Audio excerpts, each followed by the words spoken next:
ओम शांति। आज हम ब्रह्मा बाबा की स्मृतियों की कुछ बातें सुना रहे हैं कि ब्रह्मा बाबा के अपने लौकिक जीवन से ही एक बहुत बड़ी विशेषता थी। वो है भगवान के प्रति अटूट निश्चय। बाबा जब अपने लौकिक जीवन में लेखराज नाम से या लखीराज बाबू के नाम से प्रसिद्ध थे, बाबा के पास धन संपत्ति अथाह होते हुए भी बाबा ऐसे भक्त थे जो बाबा कभी भी गीता पढ़े बगैर पानी भी नहीं पीते थे। और वैसे कि घर के सभी सदस्यों के लिए भी बाबा ने वही नियम बना के रखे थे। और बाबा का नारायण की मूर्ति से इतना प्यार था कि बाबा सदा ही वो नारायण की मूर्ति अपने साथ में रखते थे। और बाबा कहीं भी जाते थे, गीता और नारायण की मूर्ति वो साथ में लेकर ही जाते थे। बाबा ऐसे भक्त थे। और दूसरी बात है, बाबा अपने ज्वेलरी के धंधे में इतना प्रसिद्ध थे, इतने नामी ग्रामी थे कि राजाएं महाराजाएं बाबा के ग्राहक थे। लेकिन बाबा ने शिव बाबा का साक्षात्कार होते ही अपना धंधा समेट लिया, अपना धंधा बंद कर दिया। लेकिन लोग ये कहते थे कि बाबा को ये क्या हो गया, इतने बड़े आलीशान धंधा बाबा ने बंद कर रहे हैं।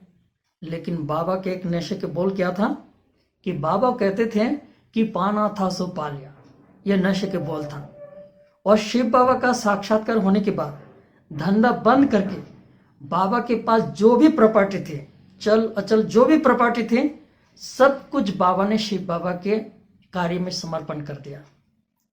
और तीसरी बात थी कि शिव बाबा का साक्षात्कार होते ही या विष्णु का साक्षात्कार होने के बाद बाबा को यह निश्चय हो गया था कि मैं ही वो विष्णु था और फिर से मुझे विष्णु बनना है, मुझे विश्व का मालिक श्री नारायण बनना है।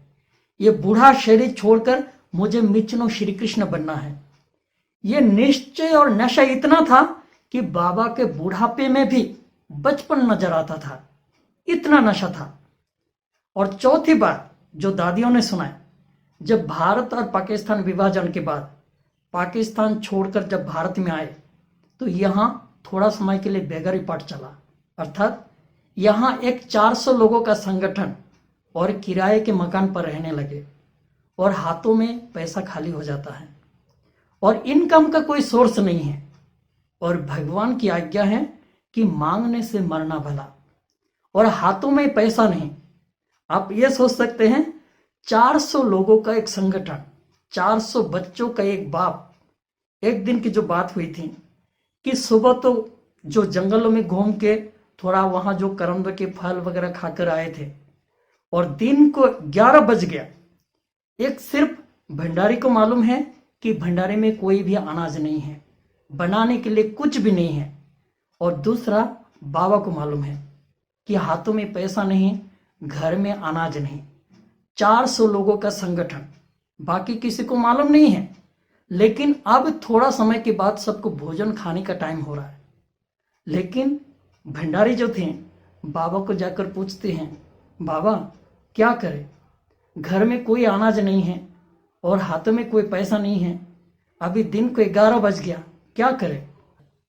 लेकिन बाबा ने कहा, बच्चे अभी तो 11 ही बजा है, अभी भी 2 घंटा बाकी है, हो जाएगा, चिंता नहीं करो। लेकिन उस समय बाबा ऐसे थे जैसे कि बेफिक्र बादशाह, बिल्कुल निश्चित।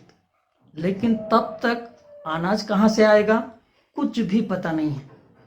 लेकिन बरोबर दादी जाते ही थोड़ा समय में ही पीछे के गेट से किसी ने बैलगाड़ी भरकर अनाज भेजा और मनी ऑर्डर से पैसा भी आ गया।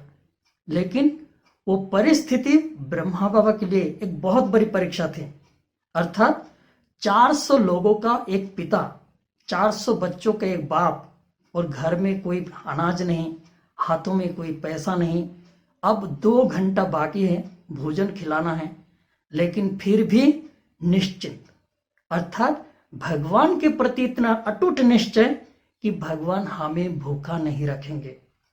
लेकिन आज तो हम लोग मुरली के द्वारा कई बार भगवान से महावाक्य सुने कि भगवान के बच्चे कभी भूखे नहीं मर सकते, भगवान की सेवा करने वाले कभी भूखे नहीं मर सकते। लेकिन कभी हमारे पास ऐसी परिस्थिति आए कि खाने के लिए घर में कोई अनाज नहीं है, हाथों में कोई पैसा नहीं है, लेकिन फिर भी मैं निश्चिंत रहूं, बेफिक्र बादशाह की स्थिति में रहूं? क्या भगवान के प्रति मेरा इतना निश्चय है? अपने को चेक करना है और ब्रह्मा बाबा के कदम पर हमें फॉलो करके अपनी निश्चिंत स्थिति बनानी है। भगवान के प्रति हमारा निश्चय को बढ़ाना है। ओम शांति।